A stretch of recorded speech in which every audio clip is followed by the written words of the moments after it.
Pour moi, un ashram, c'est un lieu où tu peux rentrer à l'intérieur de toi, aller scruter les moindres petites fissures à l'intérieur de toi pour les mettre en évidence. Et toi, Tiffaine, pour toi, c'est quoi un ashram?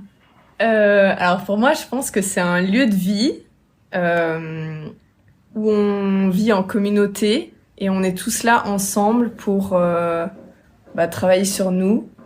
Et puis, vu que c'est un nom indien, je dirais que c'est selon toujours la philosophie indienne ou là où on était yogique. Et du coup, c'est selon les enseignements yogiques qu'on suit tout au long de la journée. Et en fait, on s'adonne à des pratiques. On a un horaire à respecter. Il y a beaucoup de règles, mais en fait, ça permet de tenir un cadre qui permet à aller un peu plus en profondeur en chacun de nous et se connaître un peu plus. Salut, moi c'est Estelle, j'ai 31 ans et j'ai un mode de vie nomade depuis plus de 3 ans. J'ai créé ce podcast pour te partager mes prises de conscience à travers mes expériences de vie personnelles. Si tu veux en savoir un peu plus sur moi et sur l'actualité de mes voyages, tu peux me trouver sur Instagram à Beyond the Personality. Hello, bienvenue dans ce nouvel épisode. Et aujourd'hui, je suis trop heureuse d'être accompagnée de mes deux amis, Tiffaine et Klimka. Hello. Trop contente d'être là. Donc, dans cet épisode, on va parler de notre expérience dans un ashram. Alors, pour ma part, je suis restée presque 10 jours. Klim, toi, tu es restée combien de temps? 2 semaines. 2 semaines. Et moi, pareil. Et 2 semaines aussi pour Tiffaine. Parce qu'on est inséparables. Parce qu'on est inséparables. Alors, la toute première question, ce serait de savoir si vous pouviez vous définir en quelques mots, quelque chose de très simple, juste pour savoir un peu qui vous êtes chacun et qu'est-ce que vous faites en ce moment. Vas-y, Klim, à toi.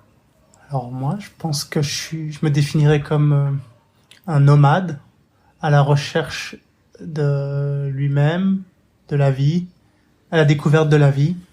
Et en fait, j'expérimente la vie à travers mon voyage. Moi, je dirais que je suis quelqu'un qui aime bien rire, joyeuse, je crois, et j'aime bien danser. Et à travers ce voyage, ce que j'aime beaucoup, c'est d'être dans des environnements différents qui révèlent différentes parts de moi, et du coup, j'apprends toujours un peu plus à me connaître.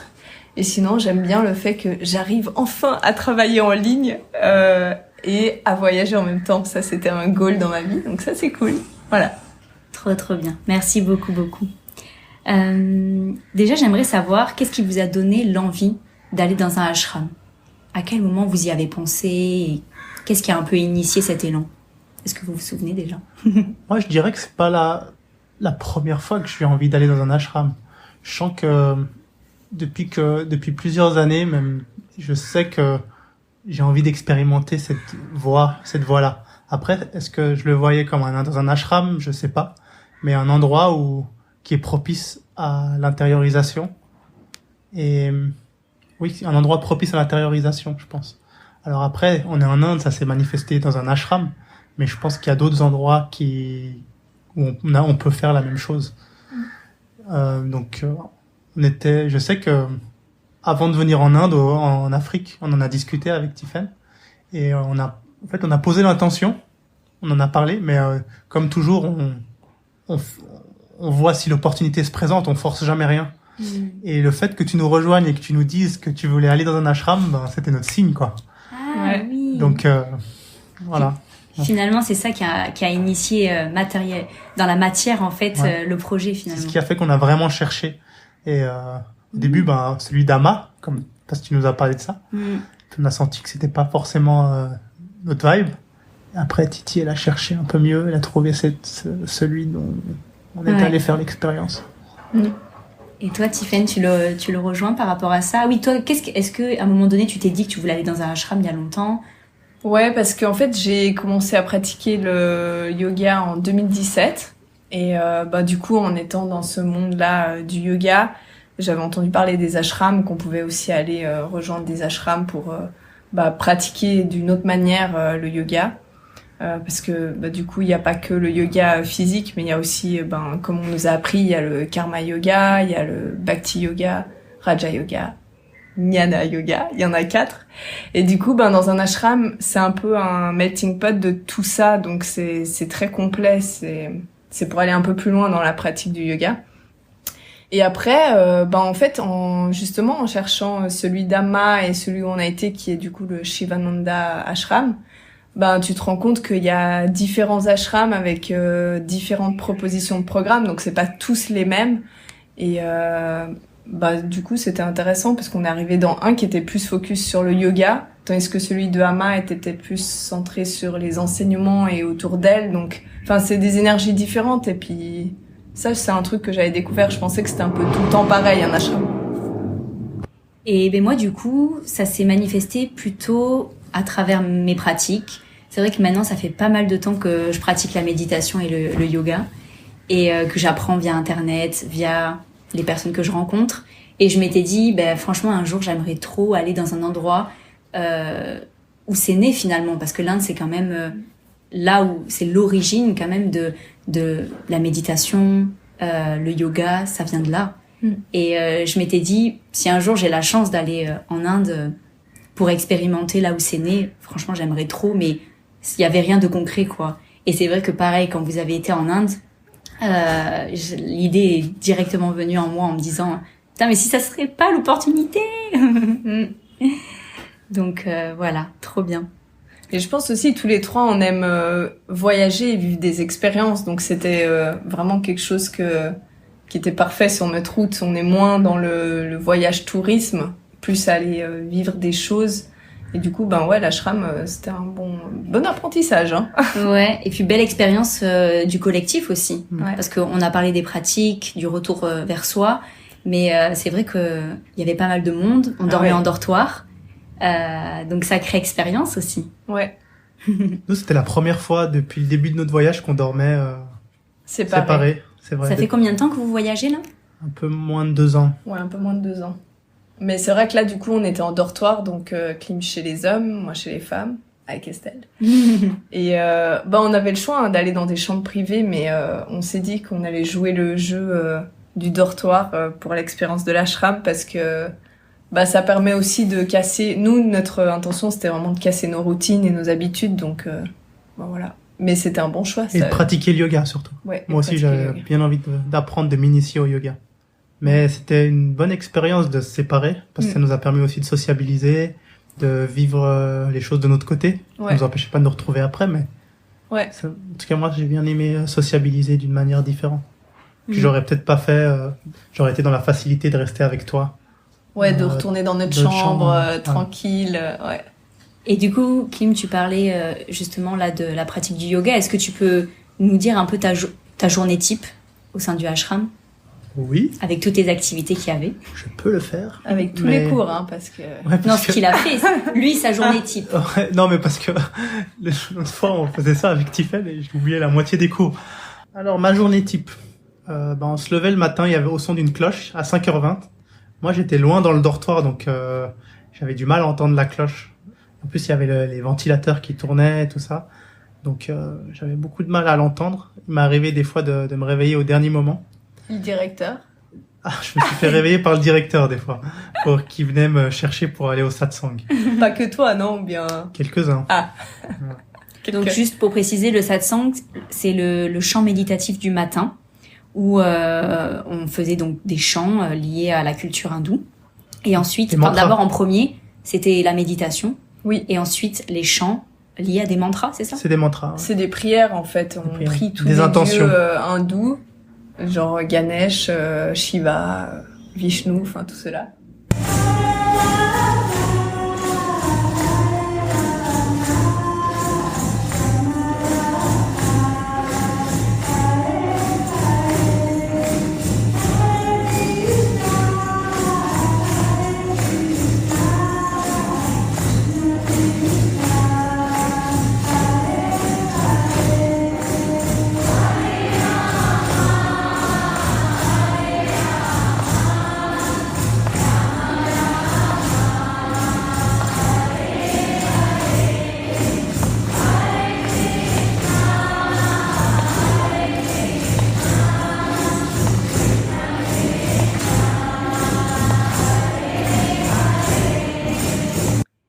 le satsang terminait avec un petit talk du Swamiji, donc c'est L'autorité, l'autorité spirituelle de l'ashram. Donc c'était un vieux monsieur habillé avec une espèce de toge orange et très drôle, avec beaucoup d'humour. Et puis chaque matin, il venait avec une question un peu existentielle, genre pourquoi vous méditez?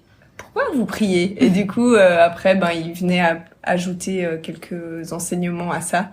Mais c'était vraiment cool, court, et puis ça lançait la journée.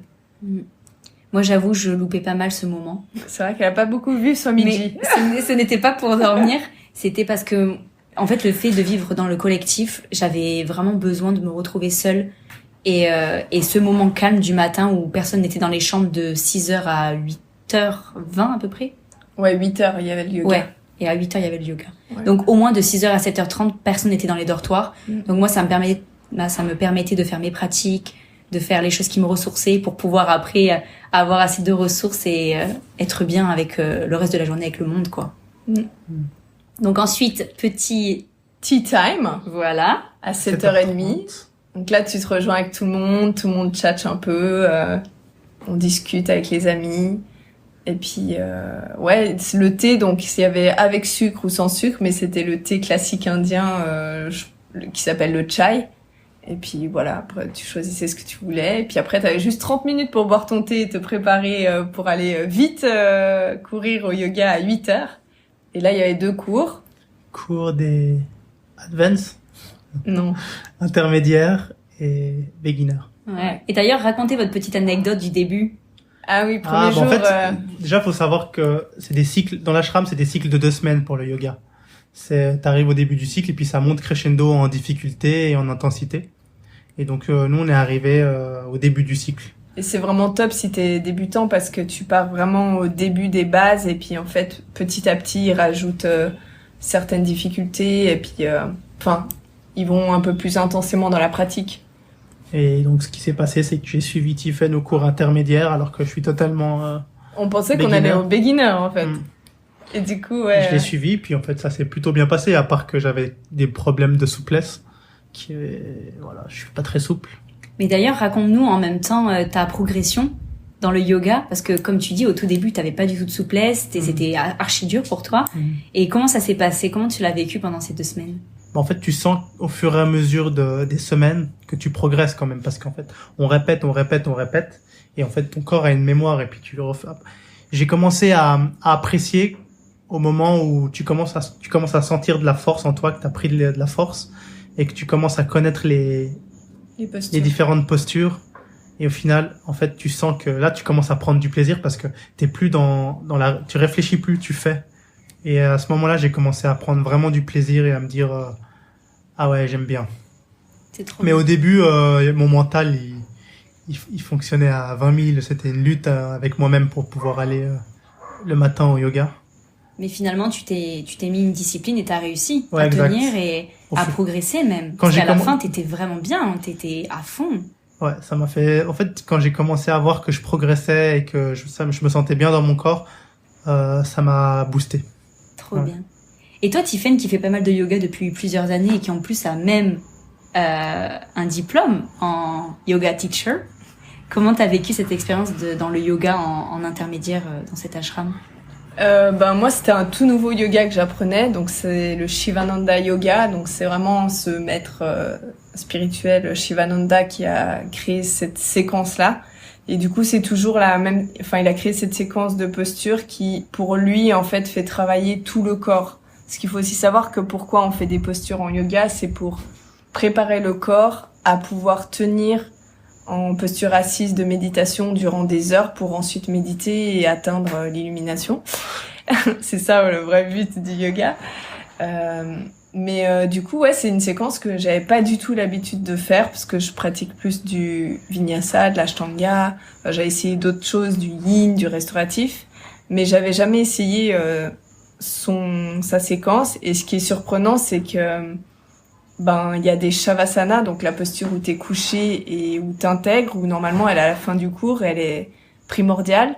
Mais là, en fait, on en avait entre chaque posture. Donc, en fait, il y avait ce moment d'intégration qui était là tout au long du cours.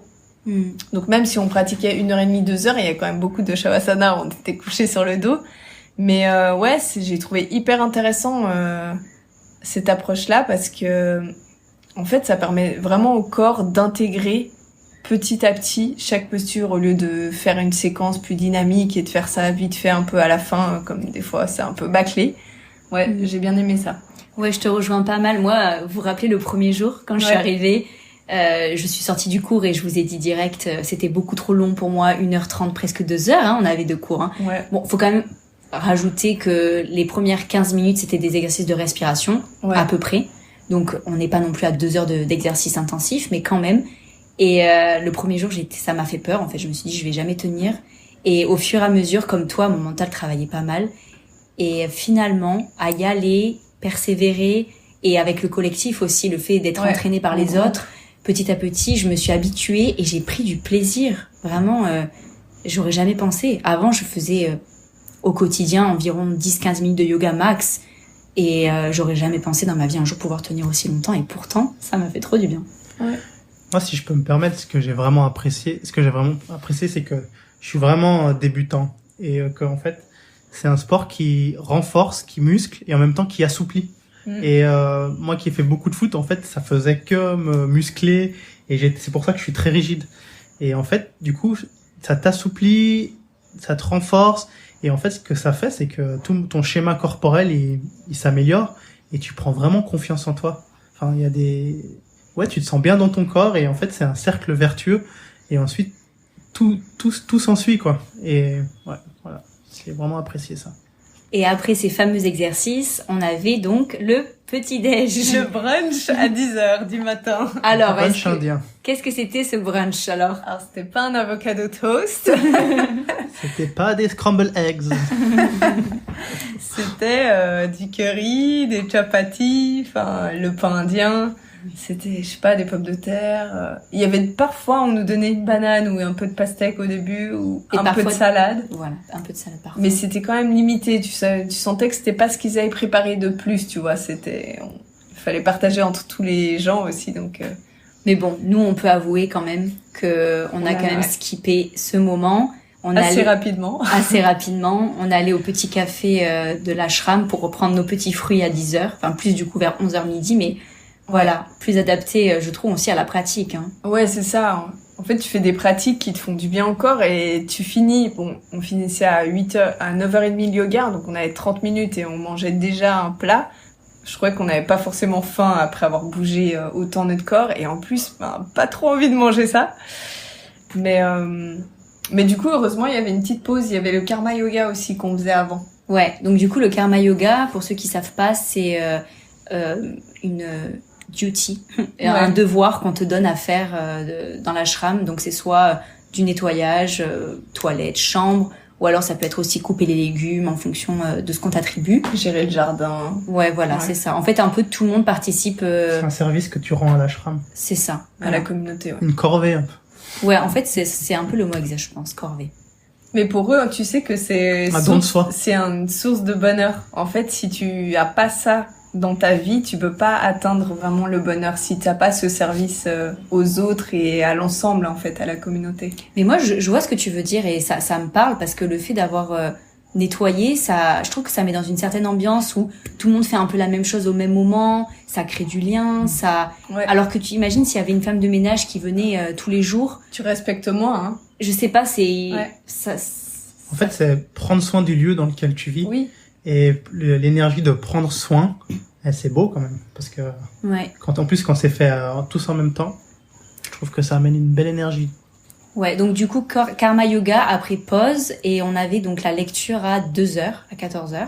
Ouais. Donc tea time avant, de nouveau. Ah, pardon. 13h30. Ouais, moi j'ai oublié le tea time parce que j'y allais pas, puisque je ne peux pas boire de thé l'après-midi, sinon je ne dors pas. Mais vous étiez à l'heure, c'est ça? Mais il y a quelque chose d'autre encore avant. Ah oui, il y a quelque chose d'autre qu'on a, parce que nous, on n'a jamais été, Estelle. C'est quoi? Ah, pardon, oui, vas-y. C'était je sais pas le terme exact. Yoga coaching. Yoga coaching. C'est qu'en fait, pendant le cours de yoga, il y a pas vraiment, on est beaucoup et le prof n'a pas vraiment le temps de t'apprendre les positions ni de te corriger. Alors, ils mettent à disposition un temps pour pouvoir approfondir certaines positions. Enfin, tu peux aller avec tes questions. et le prof est là pour te répondre et t'enseigner les différents mouvements.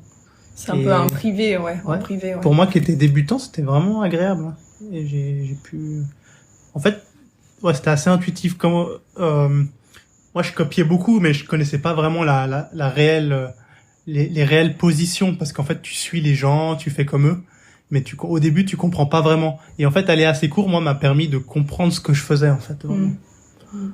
Et en plus, c'est vraiment super intéressant ce qu'ils mettent en place, parce que quand tu payes tes nuits dans le ashram, tout est compris. Ouais. Voilà, il y a pas des cours particuliers à rajouter dans les frais de l'ashram, et je trouve que c'est vraiment chouette de leur part de mettre ça en place quand même. Ouais, c'est ça. Pour nous qui étions venus comme ça, Yoga Vacation, c'était l'intitulé de notre cursus.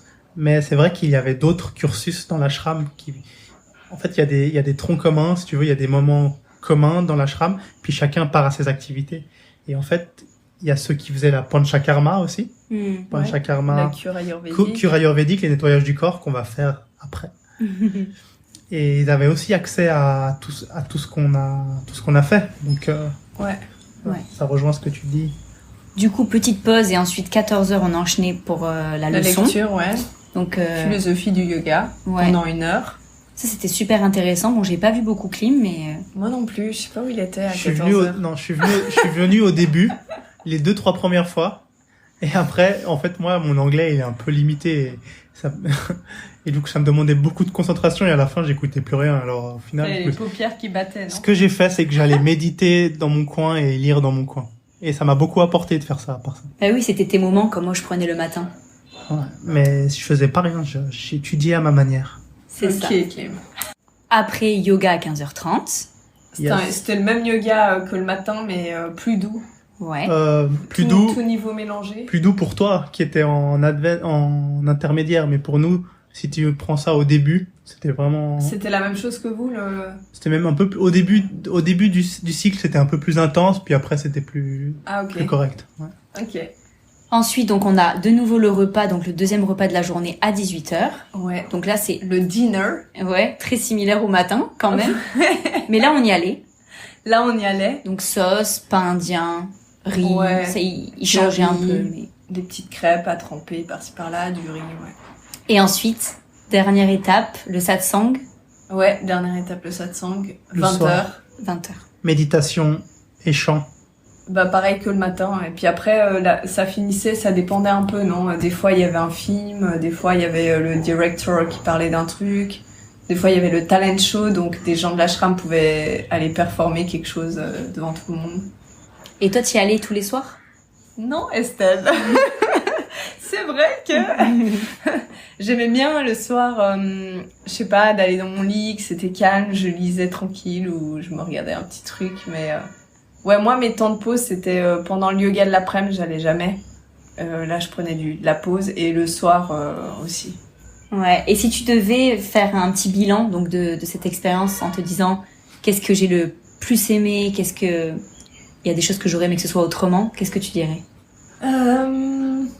Le fait d'être tous ensemble et qu'il y ait un peu cet esprit colonie de vacances, j'ai trop aimé. Surtout qu'avec Lim, on voyage à 2, donc c'était cool d'être avec d'autres gens. En plus, il y avait des gens de partout, autant des Indiens qui venaient de partout en Inde. Il y avait des Européens, Américains, enfin ça c'était vraiment cool. De se retrouver à certains moments de la journée, se réveiller ensemble, d'aller manger ensemble, c'est vraiment un aspect que j'ai beaucoup aimé. Même si parfois ça peut être oppressant parce que du coup après tu deviens très très pote avec les gens et d'avoir des moments de silence et de calme où on vient pas interagir avec toi, après c'est un peu difficile mais bon. Voilà. Et un truc que j'ai moins aimé, j'ai pas trop capté, j'avoue. Pourtant, j'aime bien les mantras, tout ça, mais bizarrement, j'ai moins connecté avec... j'adore chanter les mantras et tout, mais j'ai moins connecté avec les parties chant là-bas. J'ai l'impression que j'étais pas dedans et que eux, en fait, t'es entouré de gens qui ont aussi cette religion hindoue et du coup, quand ils chantent pour Krishna, Ganesha et tout, ils sont vraiment à fond dedans, tu vois, ils sont dans toute leur dévotion.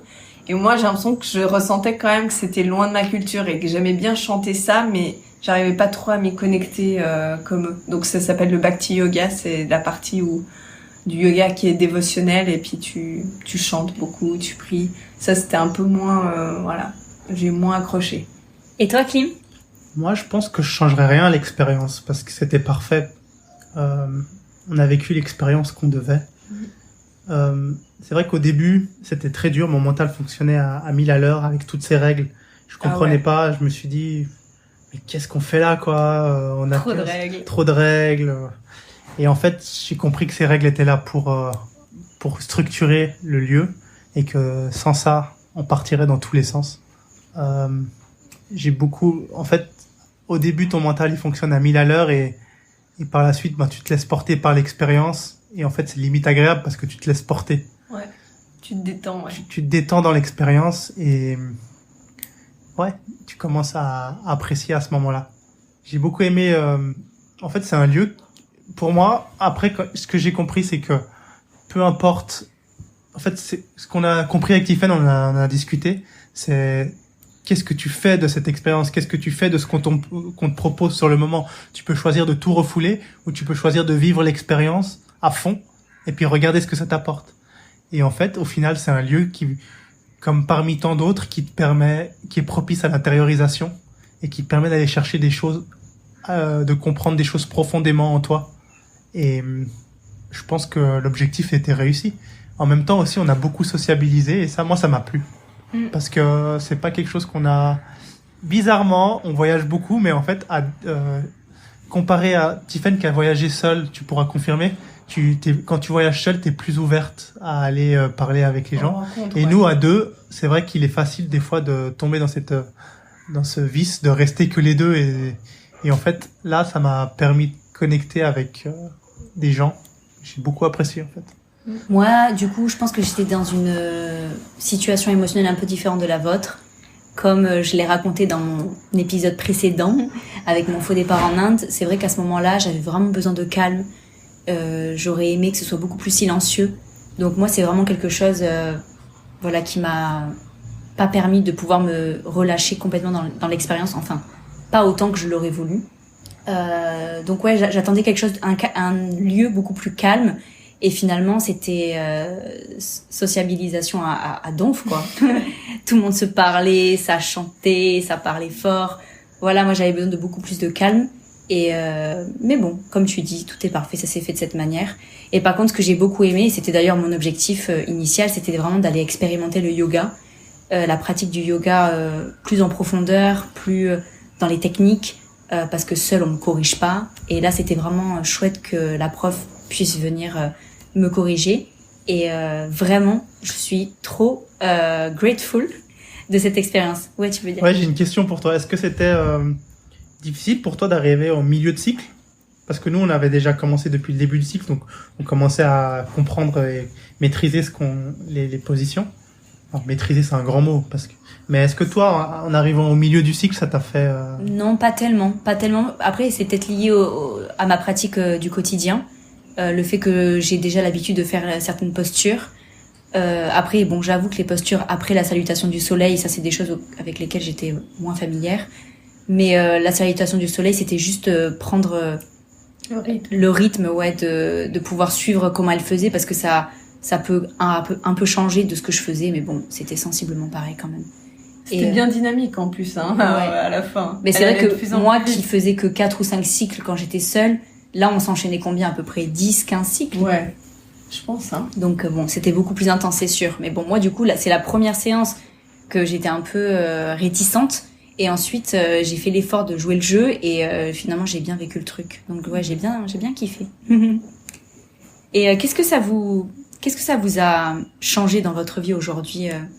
Est-ce que, par exemple, toi, Klim, tu disais, j'ai l'impression qu'il y a quelque chose vraiment, une intériorisation vraiment profonde que ça a changé pour toi, un nouveau modèle un peu. Est-ce que là, aujourd'hui, avec le recul, t'as l'impression que dans ton quotidien, t'as un mindset qui a changé? Est-ce que, voilà, il y a des choses qui ont changé pour toi? Je pense pas plus qu'avant. J'ai juste l'impression que c'est des cycles. Ça m'a lancé dans un nouveau cycle. Pendant le voyage, on voyage beaucoup et on se déplace de lieu en lieu. C'est plus ça que je voulais dire. Et suivant les lieux où on va, l'énergie n'est pas la même et c'est assez difficile pour nous de s'ancrer et en fait, c'est assez propice à nos émotions. C'est assez facile de se laisser avoir et de rentrer dans ses émotions. Et ce lieu, qui était plutôt sain, m'a permis de me poser pour avoir cette clarté d'esprit, en fait. Mais non, ça m'a pas changé quelque chose en plus. C'est juste que c'était parfait à ce moment-là parce que j'avais besoin de ça. Ça faisait longtemps que j'avais plus ressenti ça. Voilà. Et toi, petit changement dans tes croyances, dans ta manière de voir les choses, ou comme Klim, c'était vraiment un moment nécessaire et maintenant t'as repris tes habitudes? Bah en fait, notre intention, c'était, en plus en allant à l'ashram, c'était vraiment ça, c'était de casser un peu avec nos habitudes et nos routines. Parce que vu qu'on travaille en ligne, on voyage, etc., on a des choses qui sont quand même bien ancrées dans nos journées, notre quotidien, et on passe quand même beaucoup de temps sur l'ordi, malgré tout. Et ça m'a fait du bien d'avoir fait une pause, de plus cette énergie. Parce qu'en fait, c'est comme il dit, il y a des cycles. Le cycle avant, on était dans une expansion de ce qu'on avait envie de créer avec Voyage Intégral et tout, donc on était beaucoup dans la créativité, dans le faire, tout ça. Et en fait, l'ashram, il y avait plus une énergie féminine pour moi. C'est un moment où, d'ailleurs, j'ai presque pas utilisé mon ordi et mon téléphone. Et ça a beaucoup changé. Du coup, ça change toute ta perspective de ta journée parce qu'en fait, qu'est-ce que tu fais d'autre quand tu t'es pas là-dessus? Et ça permet d'aller... Enfin, moi, ça m'a permis de vraiment me ressourcer profondément et de repartir de là avec une énergie plus fraîche, renouvelée, avec de poser un nouveau regard sur qu'est-ce que je propose, etc. Et ça permet toujours, tu vois, de réadapter un petit peu et d'avancer différemment après.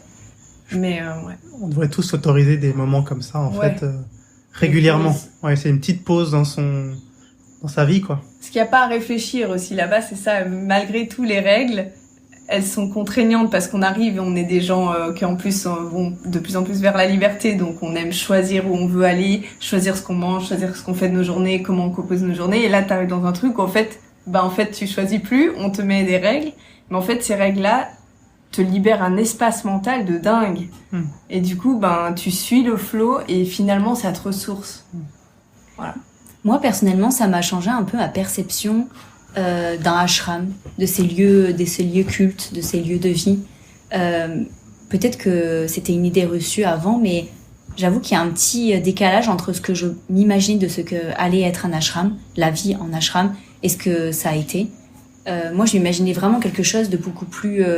Alors, je dis pas que l'énergie était basse, hein, c'était quand même très lumineux, très haut. On voit vraiment le dévouement des gens, des professeurs, c'était vraiment chouette. En fait, j'avais plus l'idée que le ashram allait être quelque chose de vraiment donc lumineux, des gens qui sont vraiment, qui ont atteint limite l'illumination, des gens qui sont vraiment des mentors spirituels en fait, vraiment. Tu t'approches d'eux, t'es limite en transe. En fait, je m'attendais vraiment quelque chose de beaucoup plus haut en vibration. Et finalement, d'avoir fait cette expérience, je me suis rendu compte que, d'ailleurs, je sais que tu l'avais dit, Klim, quand je venais juste d'arriver, qu'ils font ce qu'ils peuvent en fait. Donc c'est pas que c'est un défaut ou que c'est mauvais, ils sont comme ils sont, mais c'est juste que ça a changé de ce que je pensais que ça allait être et ce que ça a été. Finalement, ces gens sont des gens normaux, comme toi et moi. Ils ont quand même leurs croyances, ils sont quand même... ils suivent quand même des règles et parfois j'ai été amenée à me demander plusieurs fois si ces gens vraiment ils s'étaient déjà posé la question de qu'est-ce que ces règles voulaient dire pour eux, est-ce que c'était vraiment en adéquation avec leurs valeurs, ou alors est-ce qu'ils suivaient juste ça parce qu'ils se disaient appartenir à la religion hindoue. Voilà, moi c'est des questionnements que j'ai eus, j'ai pas du tout eu l'occasion de leur demander, mais je m'attendais à quelque chose qui dépassait plus le dogme en fait. Et je me suis rendu compte que l'expérience nous a amené à être quand même pas mal dans le dogme et dans le rituel, dans le fait, comme tu disais, faire les choses un peu automatiquement, donc qui libère de l'espace, certes, mais moi ça me questionne dans le fait de, est-ce que finalement ces gens ont leur plein pouvoir et est-ce que finalement ils réfléchiraient de la même manière si on leur posait la question personnellement, ou est-ce que c'est juste du fait d'être rattaché à la religion qu'ils suivent ça. Voilà, c'est une question ouverte, je ne sais pas. Je suis assez admiratif parce que nous, on a fait ça pendant 2 semaines, mais il y en a qui sont là depuis 10 ans, ils font ça tous les jours pendant une année, 10 ans. Et en fait, c'est du dévouement, c'est de la dévotion, hein. Et c'est impressionnant, je trouve. C'est un chemin de vie, ouais. Je me dis là, on est là, mais l'ashram, la vie de l'ashram a continué avec les mêmes règles tous les jours, répétitivement. C'est ce que je me suis dit. Je me suis dit, là, dans un an, tu peux repenser au chant et tu te dis, ils sont encore là à 6h, ils sont assis, hop, c'est parti, on fait le chant tous les jours, tous les matins, tous les soirs. C'est impressionnant quand même. Ouais, c'est vrai que je rejoins un peu ce que tu dis. Quelque chose qu'on s'était dit avec Limou, c'est que nous, on est très connectés à cette énergie créative.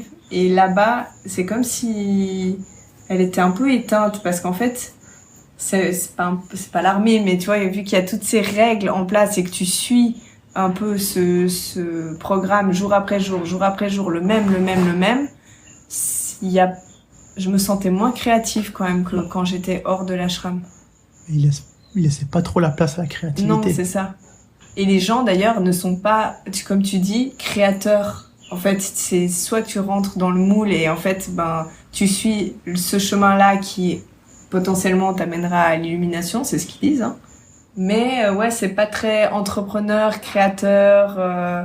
Vas-y, t'as une idée, crée quelque chose, on ajoute ça. En fait, non. En fait, le but, c'est de pas changer vraiment la tradition qui est en place. Et ce qui est bien aussi, parce que des fois, je pense qu'il y a des enseignements qui sont donnés et qui sont tellement altérés parce que chacun aussi met son prisme, et que du coup, c'est intéressant aussi de garder des manières de faire ancestrales et traditionnelles. Mais ouais. Oui, et puis aussi, j'ai envie de parler de discipline. Il y a une discipline dans l'ashram qui fait que les gens sont cadrés, et j'ai l'impression que c'est ça aussi qui garde le mindset dans un bon level, parce que souvent notre plus grand problème, j'ai l'impression, en tant qu'occidentaux ou non religieux, c'est quand même cette discipline qui nous manque quand même parfois. Ouais. Et eux, ça, on peut pas, on peut dire ce qu'on veut, ils ont la discipline, et moi j'étais vraiment très admirative de ça.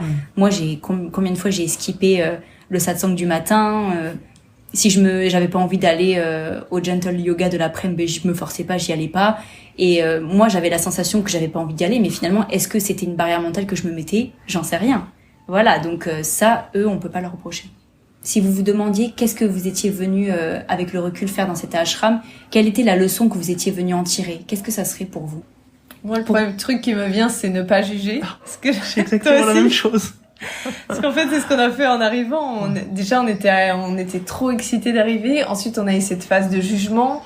Et puis, des fois, quand tu comprends pas très bien ce que font les autres ou quoi, t'as tendance à vite juger. Et même maintenant, tu vois, on donne notre avis, mais en fait, finalement, chacun son chemin. Et tu vois, pour eux, c'est super juste d'être dans cet endroit. Et au final, on a fait que 2 semaines. Ouais, c'est ça. On peut pas. C'est une méthode, c'est un truc que t'as c'est que tu dois maîtriser dans toute une vie. Ouais, c'est facile de croire que t'as tout compris, et en fait, non, pas du tout. Moi, ma leçon, c'est vrai que, étant jeune, je me suis beaucoup cherchée, j'ai beaucoup cherché à rejoindre une religion.